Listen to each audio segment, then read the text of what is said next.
دۆخی ژیانی هاوڵاتیان لە ئێستادا لە ئاستێکی خراپدایە. گۆڕانکاریەکانی ئەم دوایی ناوچەکەش کە لە ئاکامی ئەنجامدانی ڕیفراندۆمەوە دروست بووە، هێندەی تر بارگرانی بۆ هاوڵاتیان دروست کردووە.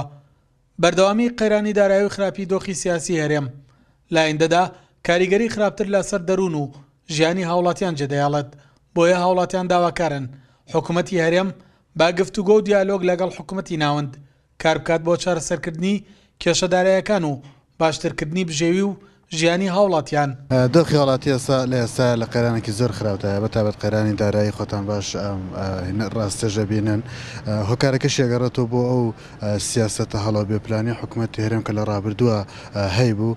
جاران ئێمە هاوڵاتی لە ساڵان 2014 ئومێدێکمان هەبوومان نۆتی سەربەخۆ فرۆشین، وەزعمان باشترەوەی ترنەوە دەبێتە نیعمەتێک لە ڕابردووەدا مسیبەتێک بە بۆ خۆمان. بەڵام ئەم جارش بووە بە مسیبەت بۆمان. ئێستا تاکە ئومێدێک ئەگەر هەمان بێت ڕێککەوتنی حکوومەتی ناوەندە لەگەڵ حکوومەتی هەرێمی کوردستان بۆ پێدانی شایستە دارایەکانمان و چاکتەکردنی بژێوی هاوڵاتیان.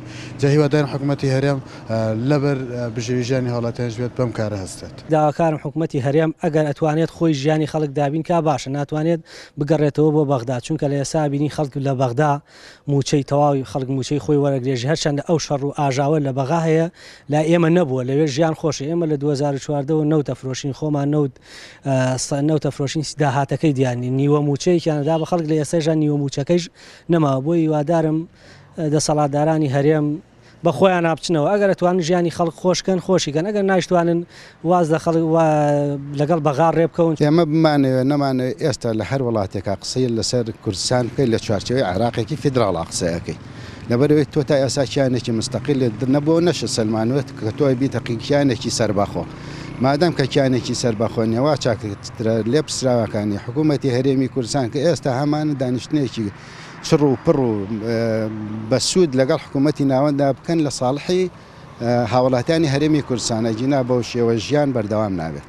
بەڕاستی دۆخی هاوڵاتیان لەو پەڕی خراپیدایە بۆی ئەم زوڵفەیەکەوە بەسەرم میلەتە هاتووە، بۆی ئەم قەیرانی دارایی و شەڕی سیاسی و حربی ئەعلام و کۆمەڵە شتیانێمانە هەمووی هۆکاری دەرونی لەسەر هاوڵاتیانی دروست کردووە و داواکەین لە ڕێگەی کەناڵە بەڕێزەکەتانەوە حکوومەتی هەرێم یاخود ئەنجومەنی پارێزگاکان هەوڵی جددی بن چیتر چاوەڕێ و خەڵکە نەکەن تر بەسە ینی ئەوە نەعەزابی خەڵبن فەرفانمان بن پێویستە ئیتر لەگەڵ حکوومەتی عێراقیە بکەونەوەی توێژ بۆ چارەسەرکردنی مەشاکلەکانی ئەو خەڵکە.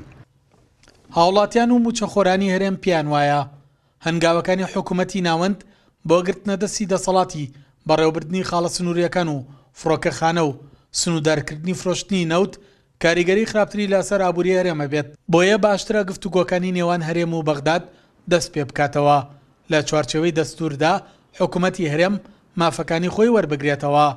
سەلاح جەمیل، کورسات نیوز، هەڵەبجە.